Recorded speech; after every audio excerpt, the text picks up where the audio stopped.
Between a seaside cabin and a vineyard in Bordeaux, Joe and Claire accidentally discover a common horizon. He carries memories and faith, she, silence and expectations. When letters fall silent, and the ocean calls, an impossible decision may reshape destinies. The smell of sea salt permeated every fiber of Joe Pereira's small cabin. He woke up before dawn, as he had every day since he turned 10. At that age, he lost his father, Antonio, swallowed by a storm that turned the calm sea into a ravenous monster. Now, 21 years later, Joe still felt the weight of that absence, but carried with him the lessons the old fisherman had left him. The fishing village where he lived seemed frozen in time. Colorful boats rested on the white sand, while nets were spread out to dry in the sun. Joe opened the wooden window worn by time and observed the horizon where the sky met the ocean. There, at that fine line, he kept his deepest hopes. "The coffee is ready, my son," Ana Pereira's sweet voice echoed in Joe's memory. His mother had passed away just 6 months ago, a victim of an illness that had slowly consumed her strength.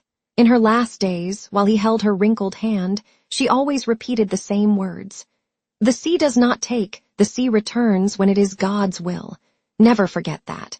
Joe smiled sadly at her portrait on the plain wall. Anna was beside her father, both young, smiling, full of dreams. That photo was his greatest treasure. He prepared a strong coffee, placed bread and cheese on a wooden table worn by time, and sat down for his solitary meal. The walls of the cabin held marks of a lifetime, old oars, rusty hooks, a net mended dozens of times. Each object told a story. Each stain on the wall spoke of struggles, losses, and small victories. The old radio was broadcasting news with interference. Joe barely paid attention until one word captured his interest: France. He turned up the volume as the announcers talked about a cultural exchange program between fishing communities in Brazil and Europe. That morning would change his life forever. On the other side of the Atlantic, Claire Beaumont was observing the family vineyards that stretched as far as the eye could see. From the window of her room on the second floor of the elegant mansion in Bordeaux, she tried to find peace in the colors of the dawn that tinted the vines golden. Her delicate fingers absent-mindedly touched the locket she wore around her neck, a gift from her mother before she passed away. Inside it was a small photo from happier times, when her family was still whole. Since her mother's death, her relationship with her father, Armand, had become increasingly distant and formal. "Mademoiselle, your father is waiting for breakfast," announced the housekeeper with a slight bow. Claire sighed, adjusting her simple yet elegant dress. At 26, she felt her life was mapped out like a straight line, without detours or surprises. The Beaumont Winery, a tradition of 5 generations, would be her future, her present, and her past. The walls of the mansion, though luxurious, seemed to suffocate her more and more. In the dining room, Armand Beaumont read the newspaper with a serious expression. Tall, with an elegant bearing despite his 60 years, he exuded authority. Without taking his eyes off the newspaper, he asked, "Did you sleep well, Claire?" "Yes, father," she replied automatically, as the maid served coffee in fine porcelain cups. "We have the new harvest presentation event tonight. The Dumont's son will be present. He recently took over the family business, and it would be convenient for you to talk." Claire understood the implication. Since she turned 25, her father had intensified the attempts to find a suitable suitor, someone from a good family, with assets, who could ensure the future of the Beaumont Winery. "Father, we've talked about this. I'm not asking you to marry him today," Armand interrupted, finally putting the newspaper down. "Just be cordial. An alliance between our families would be beneficial for everyone." Claire nodded silently, diverting her gaze to the outside gardens. The weight of expectations on her shoulders seemed to increase every day. She felt like one of the wine bottles from her father's collection, carefully labeled, stored, waiting for the right moment to be used. What no one knew was that, in her solitary hours, Claire composed music on her piano and drew landscapes she had never seen. She dreamed of freedom, of a love that would be born naturally, not out of convenience or tradition. At that moment, miles away, a simple Brazilian fisherman was preparing for a journey that would change the destiny of both forever. 3 months later, Joe set foot on French soil for the first time. As part of the cultural program, he and 4 other Brazilian fishermen would represent their country in an exchange of fishing techniques. Joe had been chosen not only for his skill, but for his willingness to learn and share knowledge. The French city intimidated him. The ancient buildings, the organized streets, the unknown language, everything seemed to belong to another world. With his rudimentary French, learned in the weeks leading up to the trip, Joe managed only the basics for survival. The reception event would take place at the Beaumont Winery, the program's sponsor. Wearing borrowed clothes that seemed not to belong to him, Joe observed the luxury of the hall with childlike eyes. Crystals, tapestries, people in elegant attire. It was like being in a movie. Uncomfortable with the curious glances, Joe discreetly stepped away, finding a balcony that offered a view of the sunset. There, he finally found something familiar, the horizon, where the sun dipped into an embrace with the earth. "It's the same sea as in Brazil, but it seems different," he murmured in Portuguese, leaning on the stone parapet. "Maybe because from here he brings you," answered a female voice in Portuguese with a strong accent. Joe turned around, surprised. A young woman was watching him with curious eyes. Her brown hair fell in gentle waves over her shoulders, and her blue dress resembled the color of the ocean on calm days. "You speak Portuguese?" Joe asked, confused. Claire smiled shyly. "A little. I studied for business with Brazil," she replied, choosing her words carefully. "I'm Claire Beaumont." "Joe Pereira," he responded, extending his calloused hand from work, contrasting with her delicate fingers. "Did you come with the Fisherman's program?" "Yes, first time in France. Everything is very—" Joe gestured, searching for the word. "Different?" Claire suggested with an understanding smile. "Yes, different." Joe pointed to the horizon. "But the sun is the same everywhere." That simple observation profoundly touched Claire. Amidst people who talked about wines, business, and possessions, finding someone who noticed the constancy of the sunset was refreshing.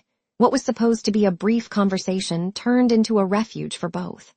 Joe spoke about his village, about the boat he inherited from his father, about the sea that was both his livelihood and his challenge. Claire listened attentively, fascinated by the sincerity of this man who seemed to carry the ocean in his eyes. When Armand appeared on the balcony looking for his daughter, he found her laughing about a fishing story. His disapproving look did not go unnoticed, but Claire, for the first time in a long time, did not care. "I hope to see you again, Mr. Pereira," she said formally, before following her father into the hall. Joe remained on the balcony, watching her leave. He felt something strange in his chest, as if an internal wave had changed its direction. He took a small shell from his pocket that he had brought from Brazil, his protective amulet, and contemplated it for a moment before putting it back. That night, in his simple room at the inn, Joe wrote in his worn-out notebook, "Today I met a star who speaks Portuguese." The following weeks brought encounters that seemed accidental, but were carefully planned by Claire. She would show up in places where she knew the Brazilian fishermen would be, always with a plausible excuse. She offered to show Joe around the city in his free time. They walked through historic gardens, conversing in a peculiar mix of Portuguese and French. She lent him a notebook to jot down words in both languages and laughed at his pronunciation attempts. On a particularly serene afternoon, sitting on a park bench, Joe offered her the small shell he carried with him. "For you," he said simply. "From Brazil." Claire held the gift as if it were a precious jewel. "It's beautiful. Does it have any special meaning?" Joe hesitated, searching for the right words. "My mother used to say that shells are, how do you say, letters from the sea, messages. I found this one after my father died. A very sad day, but a very beautiful shell. It reminded me that life goes on." Claire felt tears forming. The profound simplicity of that man touched her in ways she had never experienced before. In the evening, in the vineyard garden where Joe had been invited to dinner, he found the courage to express what he felt. "At sea, you learn that life fits in a small boat. But when I met you, I realized that my heart no longer fits just in me." Claire, moved, replied, "And I discovered that wealth is not in the wines of my family, but in what you make me feel. Under the starry sky of France, so different and yet so similar to that of Brazil, they sealed their love with a timid, sincere kiss, which carried silent promises of a shared future. What they didn't know was that, from the windows of the mansion, Armand Beaumont observed the scene with a mix of anger and determination. "This is absolutely unacceptable." Armand's voice echoed through the luxurious office, making Claire involuntarily flinch. "An unnamed fisherman with no possessions, no formal education. Father, you don't even know him properly." "I know enough. Your mother didn't build all this for you to throw it away for. A summer romance." The words cut like blades. Claire remained firm, although her hands trembled slightly. "Joe is honest, hardworking, and sees me as Claire, not as the Beaumont heiress." "Of course he sees it," retorted Armand sarcastically. "A good investment for the future. How dare you insinuate?" "I'm not insinuating, I'm stating." Armand lowered his voice, adopting a calculated tone. "This program ends in a week. He will return to Brazil, and you will stay here. If you persist in this madness, you will be alone. Without inheritance, without my support, without the Beaumont name." The ultimatum hung in the air like a toxic cloud. Claire felt the weight of the threat, not for the money or status, but for the family she had left. Her father, despite everything, was her only living relative. "This is not fair," she whispered, feeling cornered. "Life rarely is," Armand replied, softening his tone. "You are still young, daughter. Trust me when I say this will pass." That night, Claire met Joe for the last time. Under a cloudy sky that seemed to reflect their state of mind, they exchanged promises. "I will write every day," Joe promised, holding her hands. "And I will reply," Claire assured, holding back tears. "This is not a goodbye." "It's a see you soon," Joe added, kissing her gently. What Claire didn't know was that Armand had already taken action. Letters would never reach their destination. Phone calls would be blocked, and a well-crafted lie would be planted. That Claire was engaged to another man, that it had all been a game for her. Joe returned to Brazil with a heavy heart, but full of hope. The first few weeks were filled with anticipation each time the mail arrived. Then anticipation turned to confusion, and finally to pain. In his solitary cabin, looking at the same ocean that separated them, Joe wondered where he had gone wrong. The months turned into a year. Claire, isolated in her own home, lived on autopilot. She attended social events, smiled when necessary, but her eyes had lost their sparkle. The letters she wrote religiously ended up in her father's study fireplace, without her knowledge. Joe, on the other hand, immersed himself in work like never before. His boat, now known as the most productive in the village, would leave before dawn and return after sunset. He worked to exhaustion to avoid thinking, to avoid feeling. Fate, however, had other plans. On an ordinary afternoon, a fisherman friend returning from a commercial trip to Europe brought a French newspaper out of curiosity. Joe, who was now studying French on his own, leafed through the pages absent-mindedly until his heart stopped. There was Claire, in a photo from a winery event. The caption mentioned, "Claire Beaumont, heiress of the Beaumont winery, announces expansion into international markets." There was no mention of an engagement or marriage. Joe read and reread the small report, his fingers trembling. She was still there, alone as the article indicated. That night, kneeling before the photo of his parents, Joe made his decision. "Mother, you always said that the sea doesn't take, the sea returns when it is God's will. I will test that faith." Then, with determination in his eyes, he began the preparations for the most risky journey of his life. He sold the small house inherited from his parents. He reinforced the fishing boat with more resistant materials. He studied maps, sea currents, weather forecasts. He bought basic navigation equipment, a reliable compass, a simple GPS, printed maps in case the technology failed. The neighbors thought he had gone crazy. "Joe, this is suicide," his closest friend warned. "Maybe," he replied with a serene smile. "But if it is God's will, I will get there." He set off in the early hours of a clear sky, taking with him only the essentials: non-perishable food, potable water, fishing equipment to supplement his diet, a worn-out Bible, and a photo of Claire cut out from the newspaper. The first days were calm. The sea, like an old friend, seemed to embrace him. Joe established a routine, checking his position, fishing, resting, sailing. The stars were his nightly companions, and in his prayers he gave thanks for the calm. On the 10th day, the sky abruptly darkened. A storm formed with unexpected violence. Giant waves lifted the small boat as if it were a toy. Joe fought with all his strength to maintain control, but the main mast broke with a terrible snap. Lord, he shouted to the furious sky. If it be your will, let me reach her. For 3 days the storm battered the boat.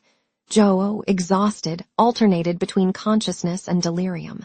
In one of those moments, he swore he saw his mother by his side, adjusting the improvised sails. When the storm finally passed, Joe assessed the damage.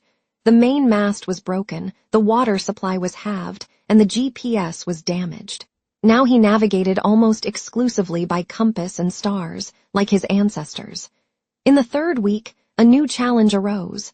Sharks began to circle the boat, attracted by the fish Joe caught. One night, one of them attacked the hull, creating a small crack. Using skills learned since childhood, he managed to repair the damage but lost precious days of progress. I will not give up, he repeated to himself, looking at the faded photo of Claire. Not while there's still sea ahead. In the 6th week, when his strength was waning and potable water was running out, Joe saw a flash on the horizon.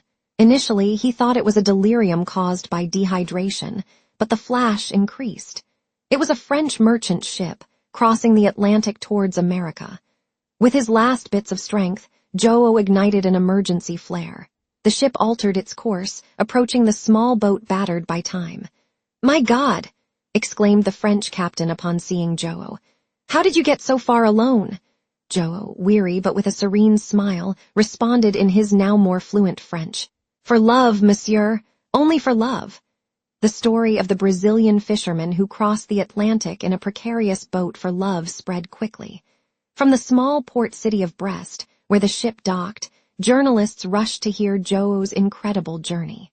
At the Beaumont mansion, the phone wouldn't stop ringing. Reporters wanted to confirm the story, to check if Claire knew the fisherman, to understand this transatlantic romance that was capturing the public's imagination. Armand, furious, tried to block the news. He ordered that no one mention the subject near Claire and refused to comment to the press. But it was too late. A maid, moved by the story, discreetly left a newspaper in Claire's room. When she read the headline, "Brazilian Fisherman Crosses the Atlantic for Love of a Frenchwoman," Claire felt the world spin. The photo showed Joe, thin, sunburned, but with an unmistakable sparkle in his eyes, the same sparkle that had enchanted her a year before. Without thinking twice, she grabbed the car keys and drove to Brest, ignoring her father's calls. Her heart was pounding so hard it seemed like it wanted to escape her chest. Tears blurred her vision, but determination kept her on the road. At the small port hospital, she found a crowd of journalists. She pushed her way through them, ignoring flashes and questions. When she finally entered the room, Joe was sitting on the bed, talking to doctors. Upon seeing her, he stood up as if he weren't weak, as if he hadn't just survived the impossible.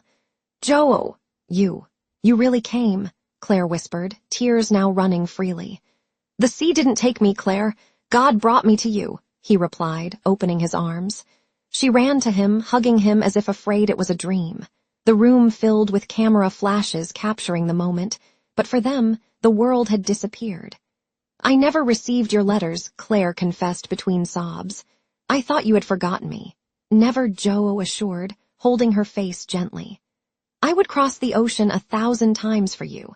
When Armand arrived at the hospital, ready to forcibly separate the two, he found a barrier of journalists and moved citizens. The story of the Brazilian fisherman who had risked everything for love had already captured the heart of France.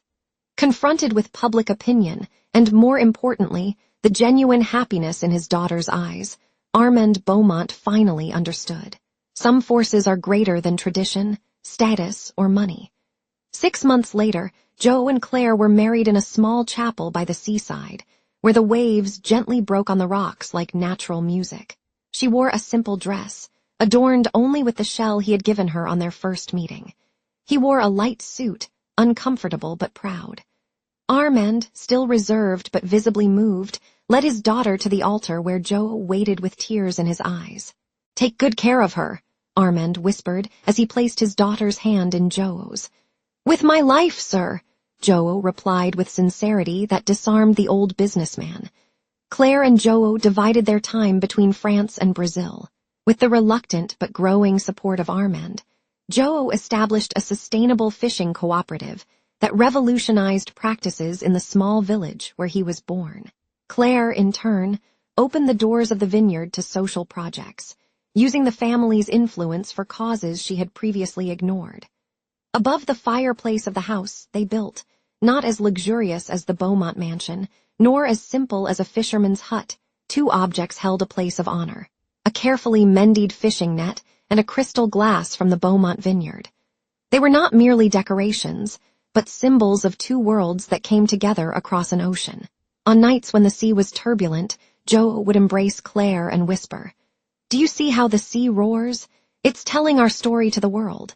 And she, nestling in the strong arms of the man who had crossed the Atlantic for her, replied, "And what a story, my love, what a story."